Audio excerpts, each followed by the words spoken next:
Welcome, everyone, to this Good Leadership Podcast. My name is Charles Good, your host and the president of the Institute for Management Studies. This podcast is designed to provide you with actionable insights and tools that you can use from discussing the research, stories, and background from recognized experts and practitioners to accelerate your impact in your current role. My goal is what we've discussed today will be immediately actionable and useful to you, and I'd love to hear your comments for this episode about what you're planning on implementing. Today, I'm very excited to be joined with Rebecca Zucker, who coaches C-level executives and other senior level leaders across the globe. In addition to her several venture-backed up startups, her clients span multiple sectors, including technology, venture capital, private equity, financial services, media, healthcare, and much more. She is a regular contributor to the Harvard Business Review and Forbes.com and is frequently quoted in the press on career and leadership issues. Thank you for joining me today, Rebecca. Thank you for having me. I love this area that we're going to focus on today because I think it's very relevant to the leaders at all levels. And that's the feeling of being overwhelmed at work and burnout resulting in that, which is a huge pain point for so many leaders today. But before we dive into that topic, I always like to get from you a little background for our listeners. And I'd love to know how that journey entailed from Goldman Sachs, being an investment banker there, to having a leadership position at Disney, and now in your current role as a founding partner of Next Step Partners. I would say the common thread throughout my entire career is that I have always been passionate about the people side of business and supporting others to be successful. That's what really lights me up and excites me about my work. And in particular, helping people change the trajectory of their careers and their lives is especially meaningful for me. And so even when I was in investment banking, I was always at the front of the line, raising my hand to do things like recruiting, training, coaching, mentoring, and things like that. And then I left investment banking to really fulfill a lifelong dream of living and working in France. I'm a huge Francophile, so that was always a dream of mine, and made that happen. And having a global experience was really amazing, just to be exposed in great depth to another culture, and not just the French culture since I worked in Paris, but it was really a multicultural role since I worked with 22 countries throughout Europe, Middle East, and Africa. And then came back to the States and went back to banking in a learning and development capacity, running that function for a regional investment bank based in San Francisco before starting Next Step Partners. And give us some more insight into Next Step Partners. Sure. So we are a global leadership development firm, and we have about 50 coaches across the US as well as Europe and Asia, working with senior leaders in really all functions and sectors, helping them to expand their leadership capacity. And that is typically working from the inside out. That's great. And we'll unpack more of that toward the end of our episode, but I'd love to jump in now to this overwhelmed at work. And this impact can take many forms, right? Such as brain fog, forgetfulness, confusion, the inability to concentrate, your mind is racing, and the list could go on. And this really stems from what I consider to be they're having too many demands on an individual's time and trying to get everything done. What I've seen is people are more distractible. Do you see this effect happening and getting worse, or have you seen something different? I do think it's been exacerbated with the pandemic. I wrote my article for HBR, How to Deal with Feeling Constantly Overwhelmed, before the pandemic. So it was an issue well before the pandemic. And as you mentioned, there are many effects of overwhelm. There's emotional, cognitive, and physical effects. And I think it's really a question of our capacity on each of those levels: emotional, cognitive, and physical capacity. And the pandemic has really served to take up a lot of room. If you think of that capacity, if you think about our capacity as a bucket and the various things that are filling that bucket, how much room is left to deal with the things that we have to deal with, whether it's work or elsewhere, but also the uncertainty that arose in business and in world events as a result of that. So that certainly took up a lot of capacity that left little extra room to deal with the things that we have to deal with. And I would say it's very multifaceted. depending on an individual's situation. So all of a sudden, people were homeschooling their children, or they had to share a workspace with a spouse or a roommate, or maybe they didn't have a really good workspace at home. So there's so many different variables that affected our capacity that would have somebody get overwhelmed much more easily. But one thing that I want to highlight is that, as I mentioned, the work that my colleagues and I do is from the inside out. There is no question that the tidal wave of things coming at us, both work related, certainly pandemic related, throw in, racial injustices happening, that can really re-traumatize people. So external variables are definitely one thing or one subset of variables that can have us become more overwhelmed. What I'm also researching are the internal variables that can lead people to become more overwhelmed. And that's not to minimize that we need to address the external component. We need to address the cultural components that have people just work more and more and more. That's not to minimize that. But I have various hypotheses that I am testing and awaiting the results of the analysis of the data, which I hope to share as that becomes available. But that overwhelm is inherently an inner experience. So, what are the variables within us that might have somebody be more prone to becoming overwhelmed, that might also take up our capacity and make us less able to handle that tidal wave of things coming at us? And those variables span a whole host of things that I'm looking at. Well, no, I'd love for you to unpack a few of those variables for us because I love to hear those. But you're right, those external factors, a lot of which may be outside of our control, right? So let's focus on those internal factors. And what do you see as maybe one or two of those common ones that make people more prone to being overwhelmed or predispose them to being that way? Well, one variable that I'm looking at is, adverse childhood experiences. And there's been a lot of research around adverse childhood experiences, or ACE experiences, as people call them.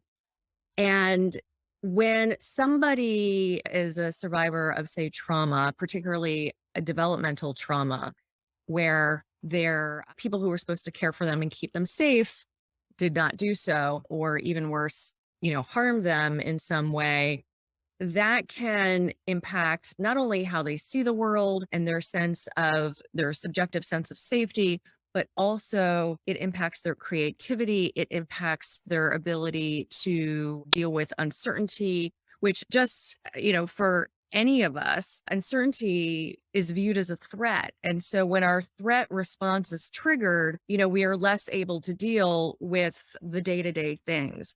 So that's one element. There are several other elements like locus of control, or I'm also looking at a stage of adult development, where the higher stage of adult development, the greater we're able to handle complexity. So that's also something that I'm looking at, among a whole host of other factors. Another one that comes to mind is just our perception of power. And, in particular, when you're looking at an employee in an organization, there is a power structure, there's a hierarchy, and we have perceptions of power. And what is our perception about our ability to say no to our boss or push back, our sense of how safe that is to do that? And one of the biggest abuses of power, been highlighted out there, is not using the power we have and assuming that we don't have any. So it's not to discount there are real power structures, but also we have as much power as we give ourselves. So we do have some agency and control. And that's the good news, is that with these internal variables that affect our experience of overwhelm, we do have some agency and control about how much overwhelm we end up feeling, in that we can control the situations, or not just the situations, but we can control how we address those situations, and therefore control more than we think, perhaps, how much overwhelm we end up feeling. Thank you for providing those factors. And I love unpacking those because all of those are relevant And I know that our listeners will have some value in wanting to hear more as you learn from your research and get those results to see which ones are really affecting everyone the most. Now, moving forward with that to say, okay, we've identified some of those predisposed factors, inherent qualities that you might have that make you more likely to feel overwhelmed. What is some of the steps that we could take ourselves to feel less overwhelmed? Is there a first step that you recommend people taking to say, okay, I'm feeling overwhelmed right now. I'm really stressed and anxietous. I'm ready for burnout. I don't even know where to begin. What would be that first step for them to start down that road to feel less overwhelmed? Great question. I distinguish the strategies for dealing with overwhelm in two main groups. One is preventative strategies, things that we can do ahead of time so that we don't find ourselves overwhelmed. And then there's more in the moment strategies when you do feel yourself sort of underneath that tidal wave that's coming over your head and you start panicking or getting that feeling of overwhelm. How do you handle it in the moment? Starting with preventative strategies, I think there are a number of things that people can do. Setting clear boundaries and keeping those boundaries. And I think it's that latter piece. My clients, I find, have a greater challenge with. It's not so much setting them. A lot of times it's around keeping them. And I'll get back to that in a moment. But other things are just setting realistic expectations from the beginning with key stakeholders, whether that's your boss, whether it's peers in your organization or other people that you're dealing with. Also challenging our own perfectionism. And there are two types of perfectionism. One is about high standards. The other type is more self-critical in nature, that nothing we do is good enough. So that provides some nuance as well in how we challenge perfectionism, but also outsourcing and delegating, whether that's delegating at home or delegating at work or both, can be helpful. Also, time boxing, single tasking, when we're trying to do so much at once, that can create the overwhelm and actually makes us less productive. So it's sort of a double whammy in that regard.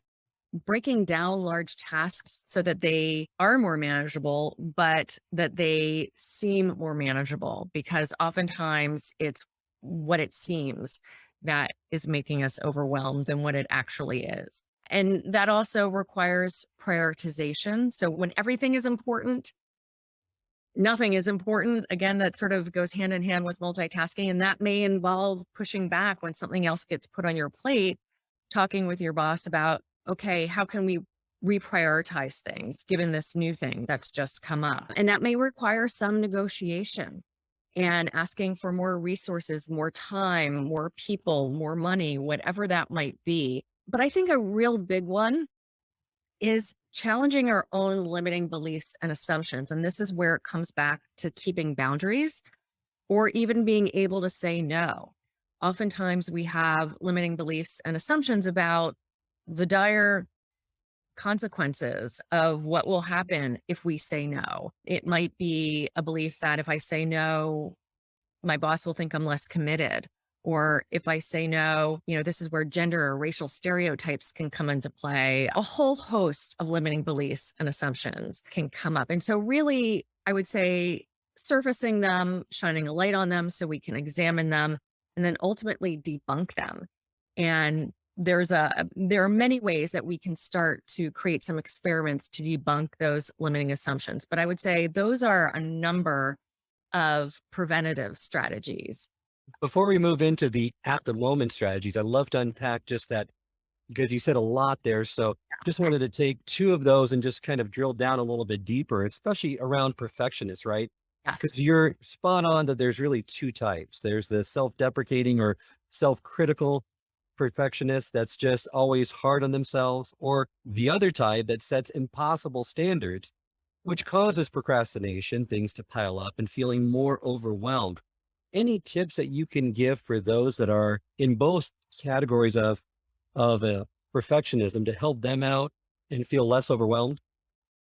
Yes. And I think it also ties to challenging the limiting beliefs and assumptions. So, for example, I had a client who this was more the self-critical element of it. And it was also an example of black and white thinking that if it's not perfect, it's a failure.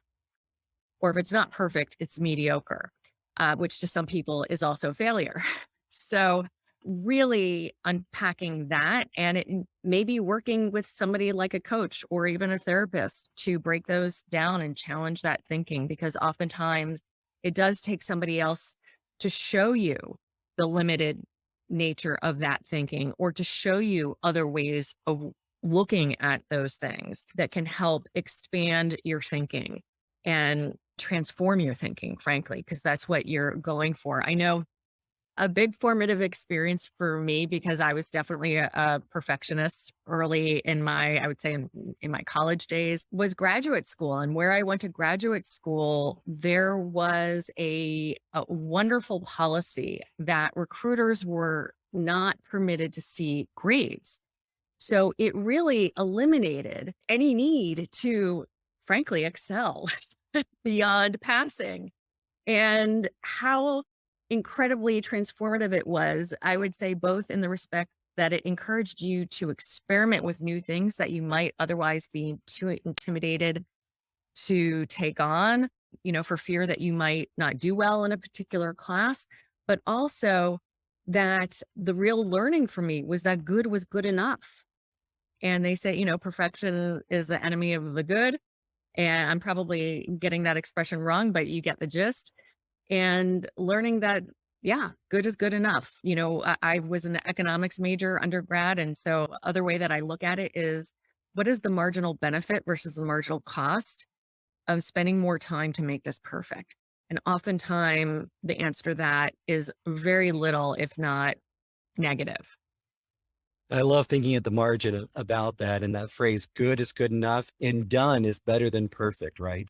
I love how you stated those because I think that really drives that point home, right? And then the other thing that you had mentioned as part of unpacking these preventative strategies is getting better at saying no, because you don't want to be perceived the right way. You don't want to lose opportunities, possibilities for promotion, but many times leaders take on too much. And you have to remember that if you say yes to one thing, you're saying no to a whole host of other things that you're not able to do, but they don't have that mindset. So I think that's so important for us to just really emphasize is the fact that any effective and successful leader in their past has gotten very good at saying no so that they can focus on those critical few things. Yes. Yes. And there are different ways to say no. You can say, no, not right now, or no, not in this form, or no, not by that date, or no, not with these resources. And again, that goes to the negotiation piece.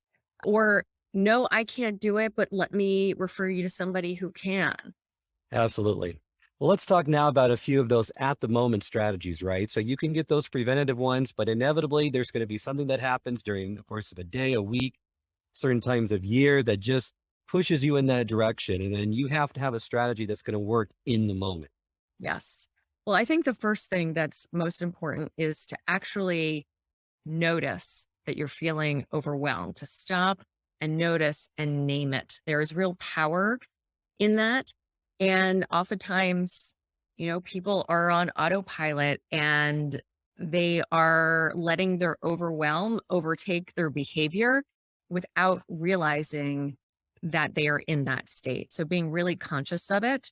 And that in itself can be a learning process. We have to slow down enough to really stop, notice, and name it. And once we're able to do that, we can, take a beat. We can ground ourselves, take a breath. Maybe it's walking around the block or having a drink of water, but taking a moment. And one of the first things that I personally do is really try and hone in on what is the primary source of my overwhelm right now. What one thing, if I took it off my plate, would alleviate 80% of the overwhelm that I'm feeling right now? And that in itself can be immensely helpful, because then you can employ some of the other strategies, whether it's negotiating a deadline extension or more resources or delegating, finding what you need to outsource. I was just interviewing somebody yesterday who had been feeling very overwhelmed, and she loves her work. She takes a lot of joy in her work. So she says yes to everything.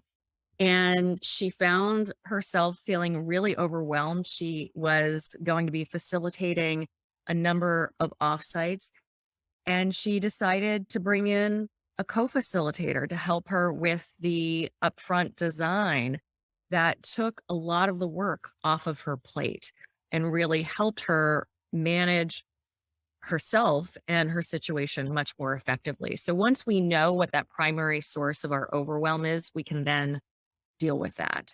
I would say another strategy that's helpful in the moment is to reframe it or regain perspective on it. Oftentimes, it's something that feels really big that may not, in the scheme of things, be so big. And a question I like to ask myself is, a month from now, a year from now, how much is this going to matter?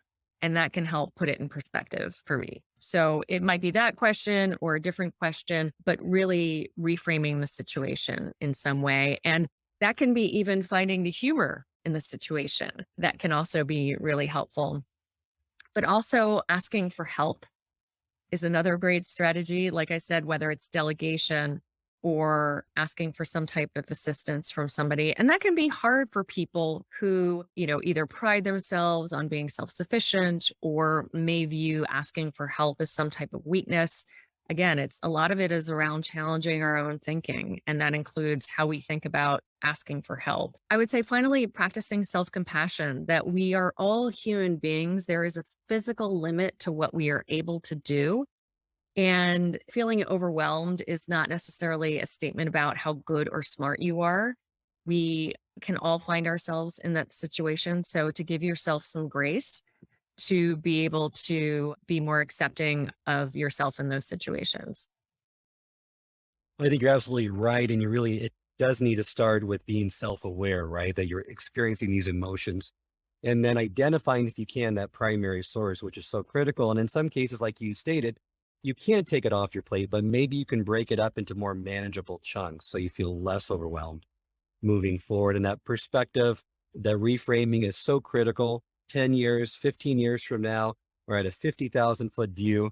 Is this really significant in the bigger picture, right? In the bigger scheme of things, which I feel like when people get to being overwhelmed, it's very granular. They blow things out of proportion. This is the entire world for them. And they don't have that right perspective moving forward. And really moving now into that overwhelmed, how can people identify, or what's some of the most common signs that would indicate that you're pushing yourself too hard? Great question. And before I answer that question, I really want to take a step back and just distinguish between pressure, stress, overwhelm, and burnout. Interrelated, of course, and often used interchangeably, and they're somewhat different from each other. So pressure is all around us every day. We get pressure from our work projects, our bosses, our clients, our colleagues, our families. Stress is what we do with that pressure in our minds. It's how we think about it. And so overwhelm is one type of stress, or work stress in this case.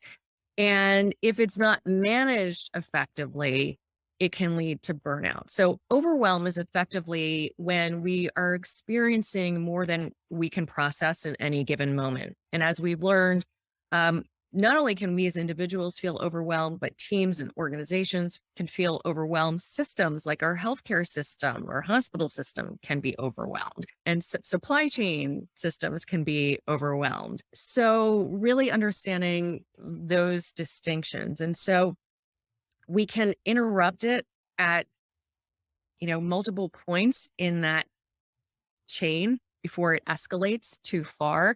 But I would say that, to answer your question, what are some of the things that we can do to prevent, overwhelm from turning into burnout, is noticing that things are escalating and to take action to address it. Again, finding what is the biggest driver here, what's the biggest lever that I have. And it may be moving things around on your schedule. It may be delegating. It may be saying no or no, not right now. It really, I think, depends on what the specific situation is. But there are so many things that we can do. I would say a big thing that I see people doing that sort of shoots themselves in the foot, when you are growing as a leader in an organization, it is really all about getting leverage. And what that leverage means is getting leverage from your people, and for those people to get leverage from their people, and so on. And it's about creating not just leadership capacity, but organizational capacity. And so that requires delegating. And that is something that some people are very good at and is more what we would call a technical skill. It's more sort of the how-to part of things. And there's always the how-to or information-based part of that skill that are important to learn. But for a lot of people, this is what we would call an adaptive challenge. And that is how we think about that activity or challenge of delegating. And there are often fears that get in the way. Like, if I delegate, I'm going to get cut out of the loop and become irrelevant. Or if I delegate it, they won't do it as well as me, and I'm going to look bad. These are all, self-protective kind of commitments that we hold on to that are kept in place by, again, limiting beliefs and assumptions about what would happen if they didn't do it as well as me and I look bad. What are my perceived dire consequences of that? And so really learning how to let go and to empower other people so that you can elevate yourselves and operate at your highest and best use. And that can help you keep your head above water, big time. No, I love that about delegating, and you're right. Those are some common fears around that, right? Especially for newer leaders and managers, worrying that they need to make an impact themselves, that they don't want to give away those critical tasks or responsibilities that they can shine themselves with and show that they can get that next promotion or move to the next level.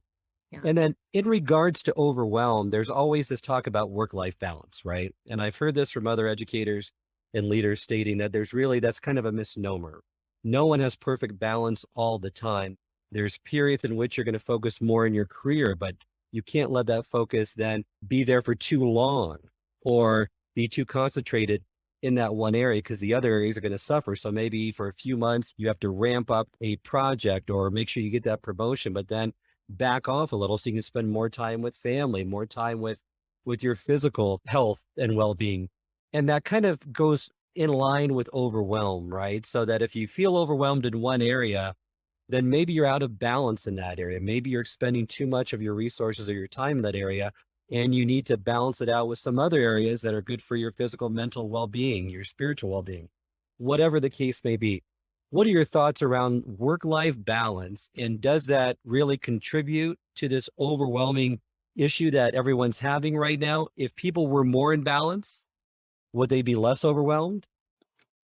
Well, I think that work-life balance or work-life integration, as some people call it, is really going to be unique for each person as to what the ideal looks like.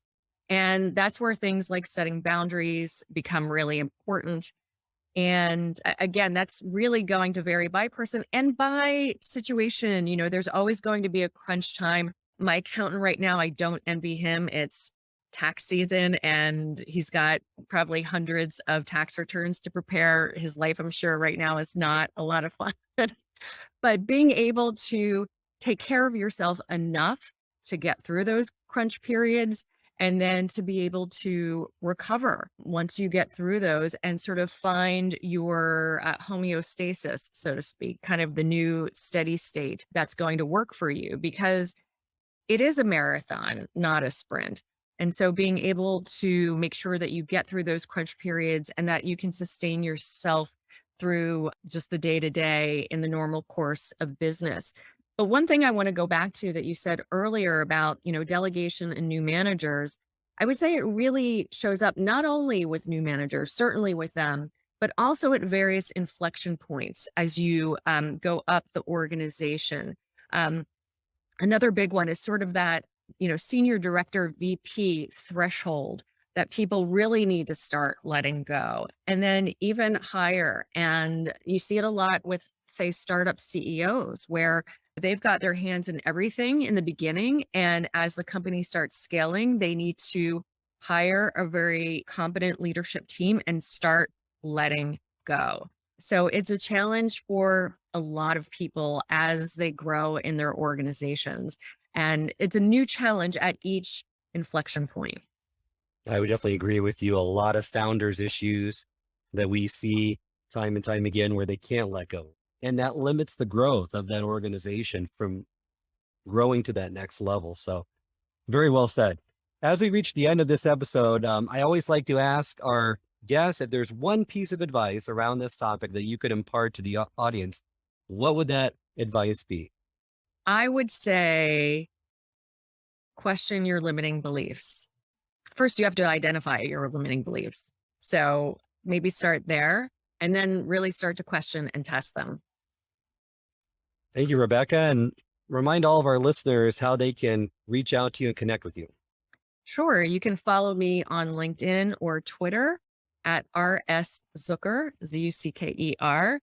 And you can also go to our website at nextsteppartners.com. Great. Thank you for a great episode today. You can send us your feedback at info@ims-online.com. I encourage our listeners to review and rate this podcast, and I'm always looking for ways to improve it to make it more relevant and applicable to you. You can also subscribe to it on Apple and Spotify, and it can be accessed through our website at ims-online.com.